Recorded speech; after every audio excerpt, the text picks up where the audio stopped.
I really want to make it really clear that I'm not going to continue living through this story, that I'm standing on top of my story and I'm going to the next story and I'm creating the next story. And whatever you're going through right now, whether it's the peaks or it's the valley of your journey of your story, it's going to shift. It will always be based off your thoughts. It will always be based off the decisions you're making. So you get to decide how low the valley is going to go and how high the peaks get to go. And the more tangible I can make it, like the smells, the colors, it tangibilizes it because the body goes where the brain is taking it, right? So the more you can bring all these finite details to the story or to the image, the better. If we can be more childlike, go back to our curiosity, go back to that innocence, go back to that believing system within ourselves, that is the magic, that is the key.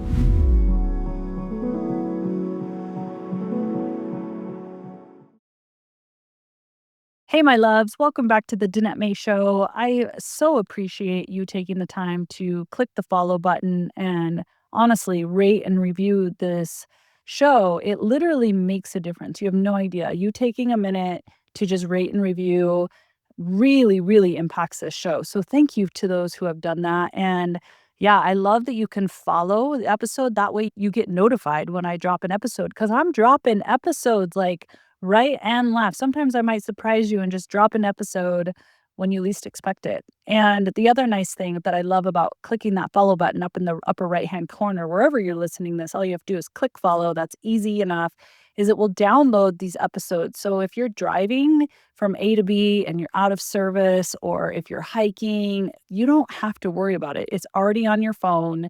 It's notifying you. Everything is so much easier when you click that follow button. So thanks for doing that. So today I am sharing an episode of When I Was On with Amrit Sandhu. Now, this episode, he was asking me about these questions around how I have brought abundance into my life and how did I build my business? How did I get back into a loving relationship when I went through a really hard divorce? How did I change my mindset? How did I change my world, my external world, from having $47 to my name, literally feeling like alone and like I was on an island by myself and in a really tough marriage? I really had to learn how to recreate myself, and I share a lot of how I did it and how you can too. So I hope you enjoy this episode. I love sharing these because now you get to really have someone interview me behind the curtains of how I think, how I'm doing things, so that you can take these same things and incorporate them into your life. I love you guys so much. Danette, thank you so much for doing this and being here with us today. Yeah, I'm excited. I'm excited to just jam out and talk all the things. Yeah, when I tuned into you, it was just this incredible story of, I think there's this archetype of rags to riches, and hopefully that doesn't sound too rude when I say rags, but, there is this archetype of rags to riches, but not everybody can tap into that story. And look, there's so many places that we can start in your journey in terms of how to create, an incredible business, how to create incredible relationships. You won like this like the world's most coveted bikini model contest at the age of 40 as well. It's like health, relationships, money, it's all there. But I think I'd love to start with, there was a point where you were like, let's call it your rock bottom. Do you remember that point? And was it just like, okay, I've had enough of this and I'm going to rewrite my story? Or what was it that came to you in that moment as like, okay, from this point, I am inspired to evolve, like I'm ready to change? What was it, the impetus to shift at that point? Where did the tools start coming to you? Yeah, it's not, for me, it wasn't like something like a light bulb went off and I had all of a sudden these tools. I think there was a culmination of something going on. And for anyone listening, because ultimately when I share this backstory, I only share not to go relive it, but to help you if you're in your rock bottom to believe that it doesn't mean that's your destiny, and it actually can be fuel for your destiny. So for me, having a higher purpose. So I was a mom to little girls, and I was the single mom at the time, and we were sleeping on the floor. We had tinfoil for an antenna for Curious George and the big red dog. Like, I was like surrounded with what I would say my reality was not doing very well. And I was like, I really wanted more for my girls, and I really wanted something bigger and better for them in their life. So having something like that always helps. But doesn't mean you always have the answers. So what I personally did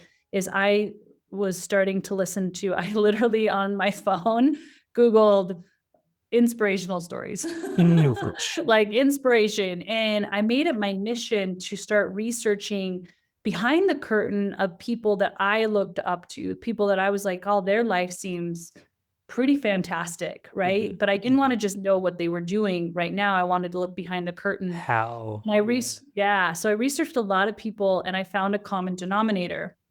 I found a couple and I was like, this success leaves clues. Like one, they all had a chaotic past.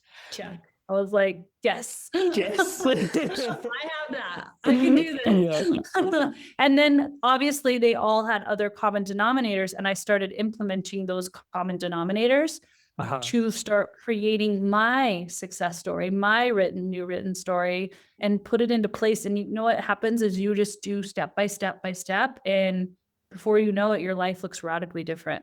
I love that. And I laughed because everyone often asks me, it's like, what's one of the biggest things that you've learned on the Inspired Evolution?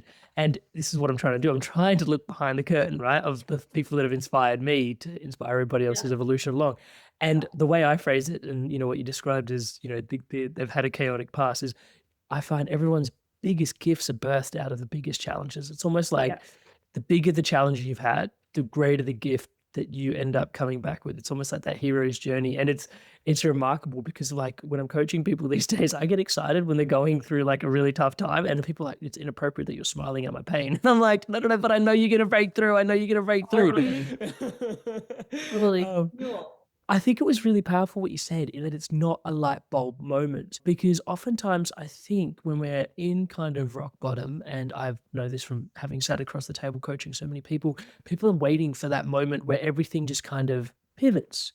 It's like, oh, there's going to be a moment where it just pivots. And ironically or not ironically or gracefully or ungracefully, it's almost like a stack of like these little moments that come together to stitch into this transformation. So I really appreciate what you were saying about it not being just this light bulb moment. It was like this body of work, and you transformed, you're inspired, and eventually things just kind of start to precipitate.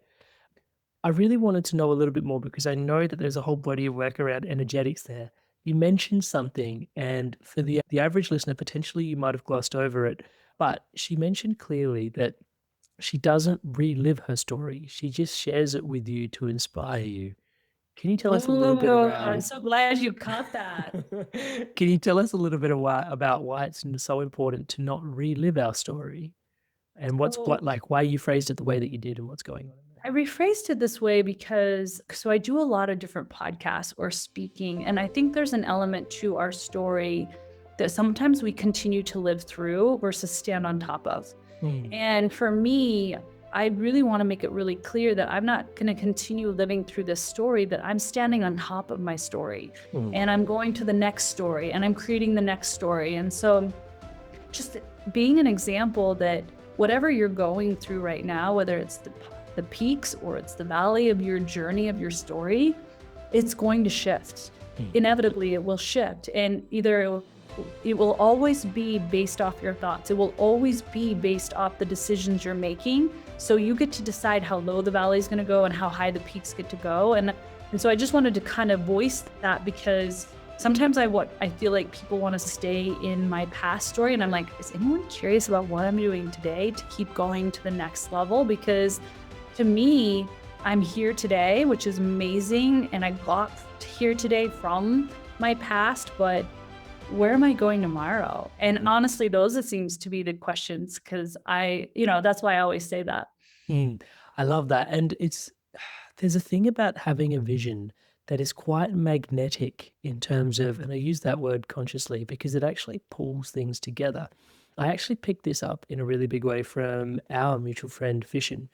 He would often say that once you've got a vision, like I'll give you a basic example. When I was hiring for my business, I used to just kind of put out the role and be like, this is what we got. This is what I need done. Thanks. And now it's like, he's like, nah, dude, like you just have like a sentence about what you need done, but you spend most of it talking about where the company's headed, what your visions are, what your ambitions are, what the energy is around here. And as it, like, you will attract the right people. And if they can or can't do the task, it doesn't matter, because they will figure it out because they're so inspired by the vision. And like, that was a game changer. Like, I can't tell you how inspiring a game changer that was. Like, the people that started rocking up to support the vision was just like, oh my God, like, now I'm having self-worth issues having you guys around. Like, this is ridiculous. So, Awesome.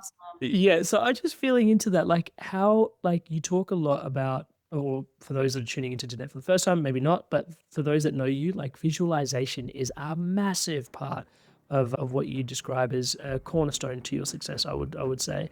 Let's rewind just a little bit. You're in a really challenging place, but then are you starting to visualize like success in the next story, and then the disconnect between the two? Can you tell us about how do you believe into the next story when you're currently in this place of Oh yeah, when there's friction and when Yeah. there's what we call as the racket. yeah So I call the it racket? racket is it's like you're just having a temper tantrum inside yourself and you're like just What, like me? mad. No, never. I don't know what you're talking about there. That never happens. Right. Like, most of the Yeah. time. So for me, it's like when you're in that, and honestly, like even if you're in a space of like not even knowing how to put food on the table, that can feel like, how do I visualize when my reality is that I don't even have food? Like I was at that time, just to give reference to where I was, you guys, I was a single mom, $47 to my name. Like this was money that we found in couch cushions and drawers. My family thought I was kind of losing my marbles because I was shifting my paradigms around my belief systems of what they were teaching me as a daughter, as when they were raising me. And so I was just kind of disconnected from everyone. I felt really alone. And, you know, it's it's an interesting time, right? So you're in it. I'm eating beans and weenies. People are telling me that I look really lean, that are you eating? And it's like, I'm feeding my kids. And sometimes I go without, right? So this was my reality. And it can be really difficult to spin that and to think of something different. But I want to just say that when I was researching other people or I was listening to other people's stories, one of the common denominators was them getting into a state of seeing and feeling eating amazing food, of living in this home with sheets and a bed. Like for me, that's where I was starting, right? And having friends, people understand who you are.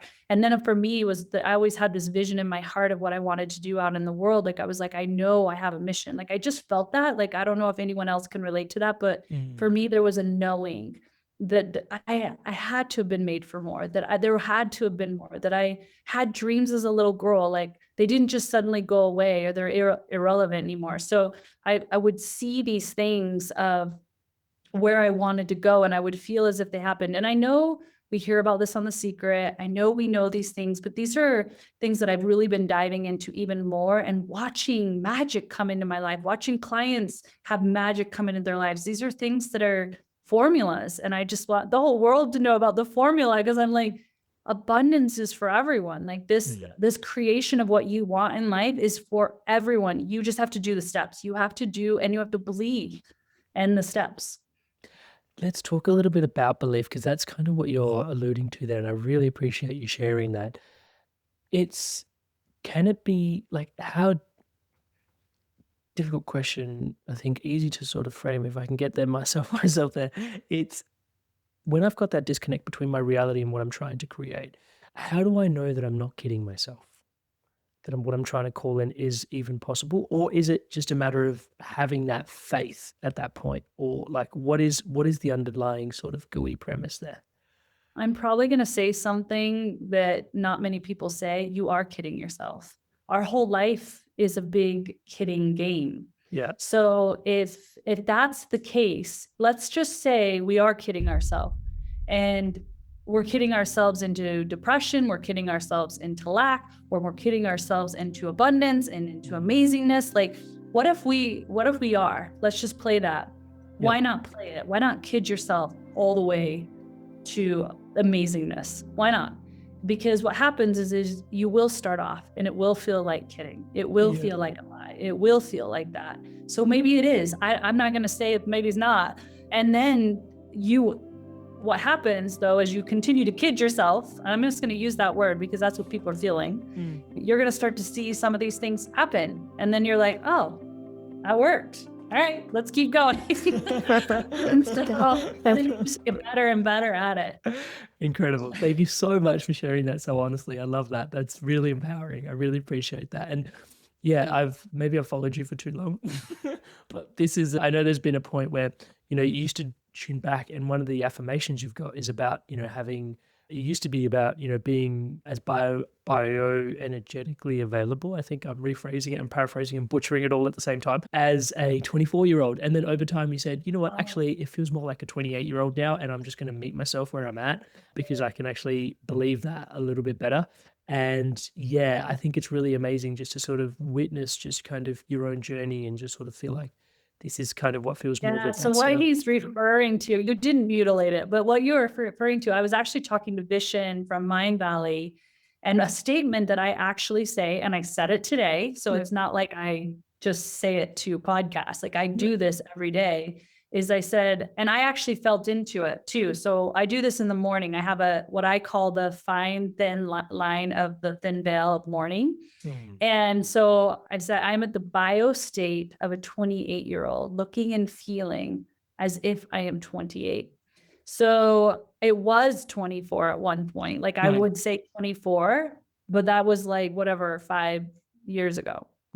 So now I just moved it to 28. I don't know why, but if it feels more in resonance, then there's more power to it because there is a resonance belief system. But I want to be careful in saying that, because when I first started in this journey of saying I'm abundant and money flows into my life, and I'm sitting here like barely eating any food, sometimes you have to kid yourself. Like you have to just feel it, like use your imagination like you did when you were a kid, whether you're a boy playing G.I. Joes or a girl playing Barbies or mix and match, however you want your make believe.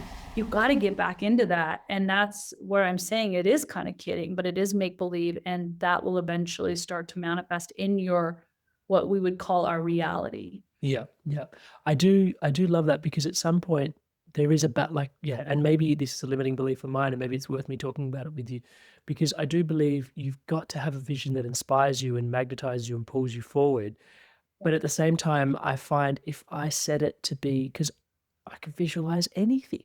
And as of that point, it's like if it gets too far and too lofty, some part of my internal GIS internal system goes, you're more full of it than inspired. Like it's more egoic than not, and maybe that's my own limiting belief. Is it my limiting belief, or is it a matter of I'm potentially calling in something that's not alignment with me? Well, that's really fascinating. And what I love that you're saying is that your mind, whether it's true or not, is saying that might be egoic. And I can tell you're someone who wants to live in alignment with your soul's path. And so if the mind says egoic, you're like, whoa, I don't want to be egoic. And I also don't want to just be a dreamer that doesn't actually create something in fruition, which is fascinating. So I would challenge you on really looking at that, like whatever the statement was, because you never said what it was that your mind's telling you might be egoic, and journal on it. Like, if this were to happen, how many lives would be impacted? How would I show up in the world? And is that egoic, or is that actually magnetic and magnificent? And feel into like a higher power communicating with you and saying, I mean, why not? Like, what if it is a why not? And you're just now saying, since it's so big, it must be ego.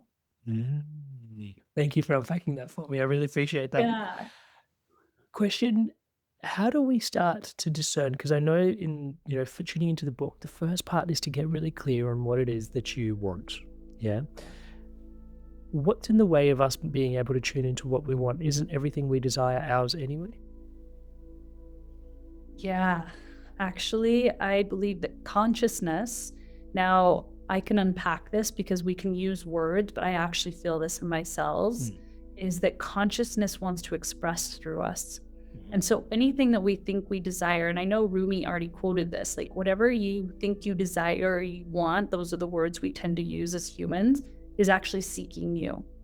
And the reason you feel it inside you, or thinking it or seeing it, or what we would call desiring, is it's because it's seeking to be expressed through you. wouldn't actually know about it. You wouldn't be thinking about it if it wasn't seeking to be expressed through you. Granted, as humans, we have a lot of thoughts and thinking and da da da da da. I'm talking about those thoughts, feelings, desires that are coursing through you on a regular basis. That's seeking you. Yeah, yeah. So what I'm hearing is there is like a more visceral, internal sort of drive that is that desire, rather than kind of the desire where I'm just flicking through social media and seeing all these people killing it and just going, yep, yep, I want that, I want that, I want that, I want that, I want that, I want that, I want that. That's just Yeah, coming because around. if it goes away, it might have just been a thought and not Fleeting. an eternal cellular desire. Yeah. I love that. So another question. Thank you so much for just Yeah, I love talking. I feel like we're rapid firing this. So in there, for those that potentially, and I've had moments in my life where I'm like, I can really see a vision, but then there's times where I'm not that visionary. Like I can't really see it. Like I can feel it and I can sort of go, oh yeah, like this is kind of what I'm calling in. I can still tune into it, but it's not like a visually rich landscape. In your visualizations, how important is the visual aspect of visualization, and can it be coached? Yeah, so what I'm finding in clients that I'm working with, and even within myself, is that the more tangible I can make it, like the smells, the colors, the textures, the feeling I would actually really feel and really go there, the quicker. But I want to say something. It's not just that. I also need to be in the frequency of love. And I feel like this frequency of love is like the nitro fuel to manifesting that I'm like, this is what I'm obsessed with, because I'm like, oh, if I can choose love and be in a frequency of love, then these things that I see and textualize and feel into with detail are like on speed dial. But I do think it's important. I actually think it tangibalizes it, because the body goes where the brain is taking it, right? So the more you can bring all these finite details to the story or to the image, the better. I love that. Yeah.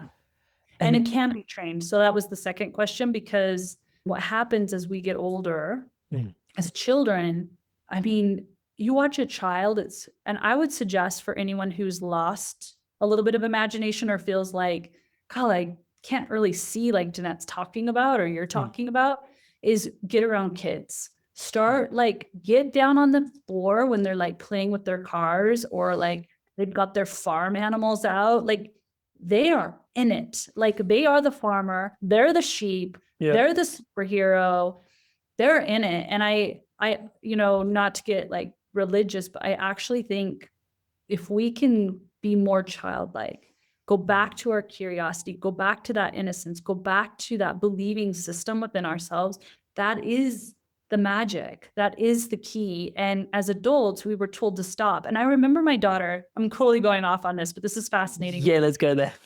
Yeah, because I have a daughter that's 18, believe it or not, and a daughter that's 13. Yeah. And my 18-year-old is super articulate and really brilliant and was super imaginative as a kid, like villages all over the house. And like she would go there and she would pick up on the stories the next day, like super imaginative.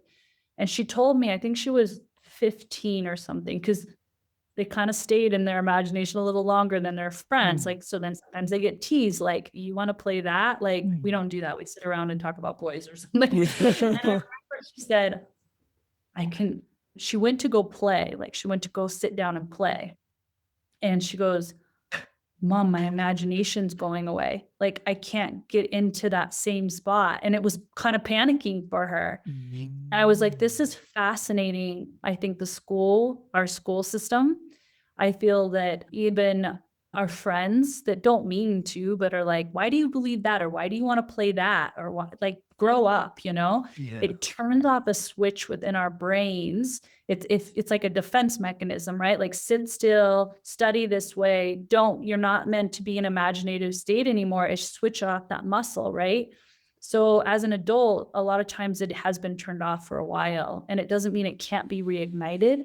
I would say get with some children and just try to play in their world, ask them what you are and be it, start playing with that a little bit. And then slowly but surely that muscle and those neurons will get returned back on.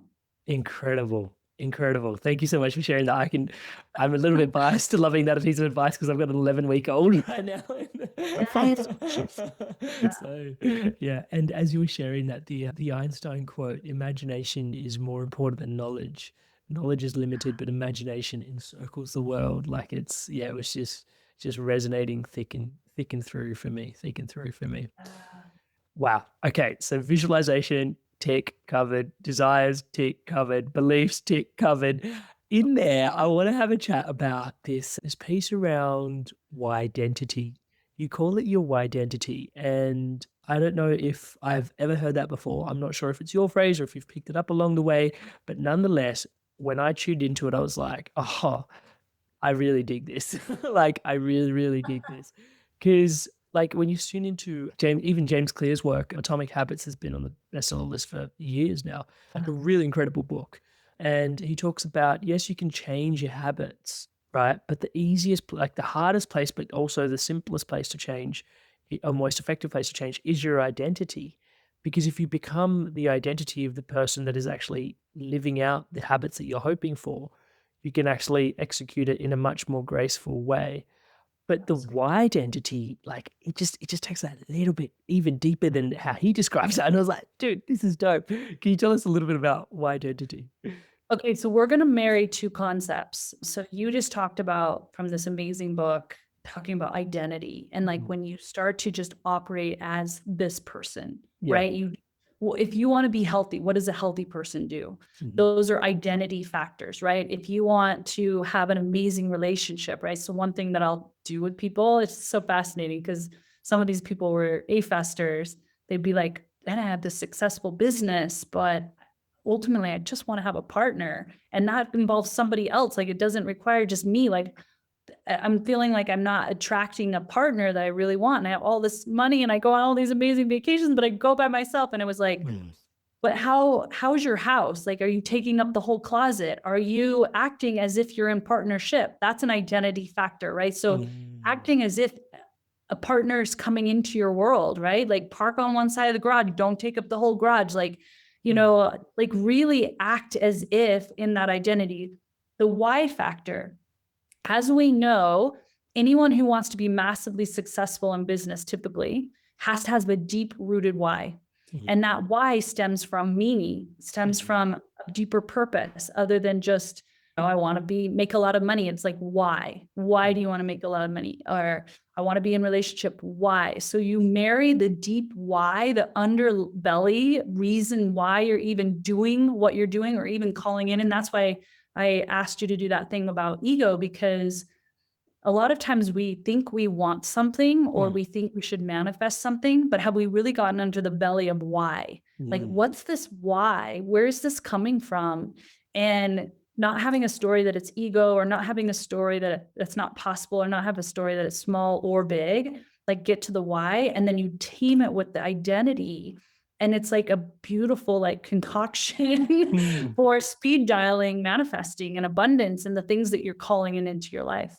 I love that. Thank you so much for sharing that. That's awesome. Yeah. And I think it's a really powerful concept to have a really clear why behind why you're doing it. And then also to tune into the identity of who it is that's actually calling that in. It's almost like the why and the how wrapped into one gorgeous little, like, just punchy little thing. So in there, you mentioned the power of love and how important it is for you to tune into that when you're trying to call things in and embracing the abundance and visualizing. And you think you described it as putting things on speed dial for you. And when you described it, it was very palpable and I could feel it, but I'm conscious that it may not feel like that for everybody. So can you tell us a little bit, do you think that's just because love is one of the primordial forces of life and existence itself? Is that what you're tapping into? Yeah. So the reason I'm called to even talk about this stuff on like a podcast or on stage or whatnot is because I don't think there's just abundance that's great, that you can have more money or be in a relationship and that's great. And I want everyone to have that. It's because I actually feel that a currency underneath that is a frequency of love. And so if more people are creating abundance and desires that come from a why, a deep why, and then they have to have a stream frequency of love. So for me, my big mission is raising the frequency of love on the planet. But here's what we know is that people that have passed on. So when you start to study people that have gone, like feel like they died and then came back, Mm-hmm. they Oh yeah, get NDEs. Yeah, near death yeah, experience. there's miraculous stories around it, around having like going in with all this cancer and boils on the body and then having this near-death experience and realizing, I just need to forgive myself. I just need to live myself. I need to forgive all these people in my life. And once they do, the disease is gone, right? And finding that this frequency of forgiveness and unconditional love is a speed dialer to health, to abundance, to business ideas, to creative ideas. There's a lot of near-death experiences around this, around I needed to get into forgiveness. I needed to get into unconditional love. And I saw that that's all there was when I passed on. So now I've been diving into it so much and just feeling what that feels like, right? So the frequency of love, we all know what the frequency of anger is, or frustration, or betrayal, or hurt, or loneliness, right? We know those feelings. The opposite of that, and this isn't just, Danette talking, there's actually been so many scientific studies on different potencies of levels of frequencies, right? And how they resonate in the body and how they shift cells. And love, unconditional love, not like, love for a lover or love for a child, but just unconditional love, which is forgiveness and just loving you because I see myself in you, is the most highest frequency any of us can hold on to.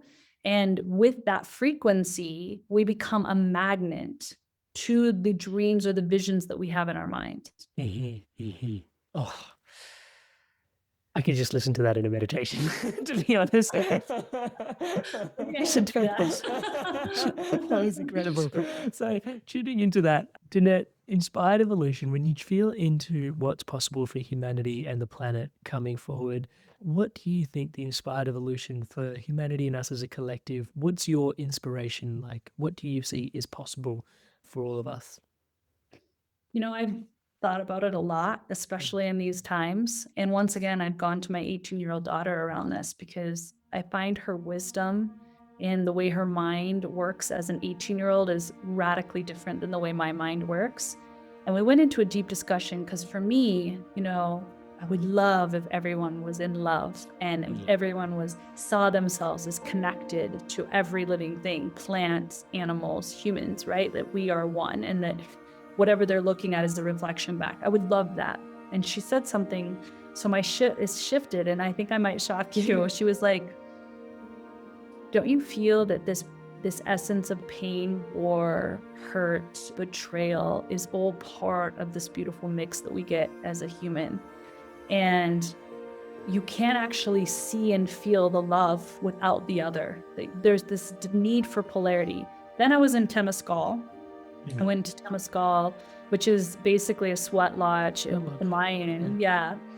And it hit me so hard because I've been wanting like humanity. We call it humanity, wake up, we like want them to see light the way we see it, right?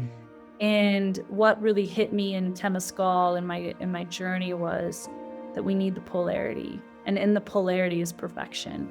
And for me now, what I want is I just need to work on myself. I don't need to worry about a collective of the planet, that I'm a part of the collective, and me choosing love or me choosing to embrace the polarity and to love in the polarity is my journey, is my contribution. And outside of that is not for me to say. Oh, sister, as you're sharing that, I did a podcast with Marianne Williamson, and one of the things she said was being present in the present moment. I asked her, like, how do you like anchor that with the future and like all the things that you want to create, and especially as an activist and the frequency she holds. And she was like, the future is best looked after by me anchoring myself into the present moment. That is my faith. Like, I believe that. And what I'm hearing in that as well from your end is like, the collective is best looked after by me anchoring myself into my self-work as well. So, man, I'm getting chills as you're saying that. Actually, it's really, really that was deep. beautifully said how you said that. It's like the collective is best looked at. I'm going to rephrase it because that was really powerful for me. The collective is best looked at by me anchoring into my growth and into, my love and my acceptance. Oh, Danette, thank you so much. Before I let you go, there's one cheeky little question I got to ask, which is I know you've donated a lot of money to charity, and it's a very inspirational and incredible thing that you've done there. Now, I wanted to tune in. You mentioned this thing about the 10% rule. Tell us a little bit about 10% and why, and the energetics behind it, potentially why, and inspire us a little before I let you go. No. So I don't even know. Do I have that somewhere? Because how did you know about 10% giveaway? Research, or did I put it somewhere? My teeth or somewhere.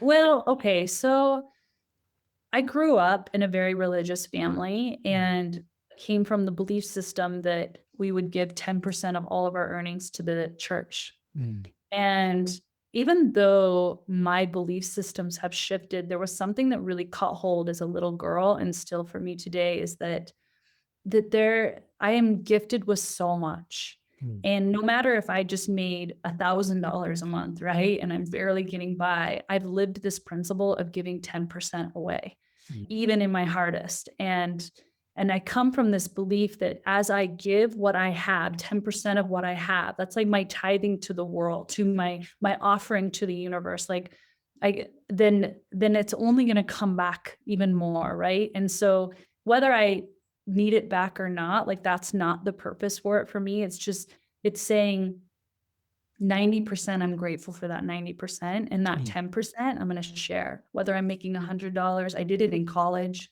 I did it when, I was scraping through and so now I just do it to charities, causes that I feel in resonance for my soul. I ask my kids what they want to get involved with and how we can do this. And so that's the principle that I love living by. And I just feel it's the right thing to do for me. And so that's what I do. Oh, thank you so much. At the risk of tarnishing it with the word hack, I really feel like it's a gorgeous spiritual hack because, yeah, I can feel into how much trust you must have in the abundance, even when chips are up and chips are down, to be like, you know what? I still have the capacity to give and to Absolutely. give and to give, and then to allow more receiving to come because the universe knows that you're going to give. It's, yeah, really awesome. So thank you so much for sharing that with us. Yeah, yeah. As I want to say to any parent that's listening, the reason I'm able to do it is because my parents, Yeah. whether you agree with it or not, having me, I was like 6, Mm, 7 with my like pennies, giving 10% away, mm, So knowing that I was always safe to give 10% away, I think was a beautiful thing they taught me because I would lay out all my pennies and be like, 3 for the yeah. church.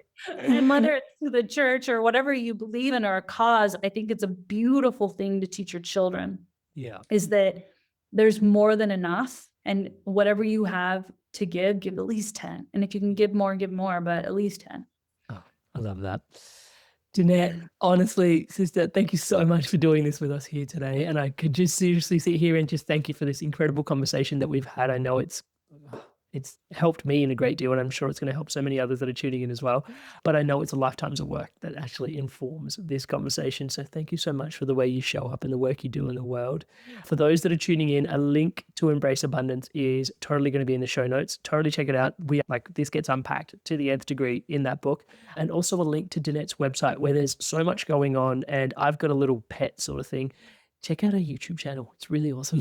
I really like it. There's so much cool little tips and like everything's snackable. Like it's really easy to consume all the pieces of content on there. So it's really clear. Thank you for having me. I loved it.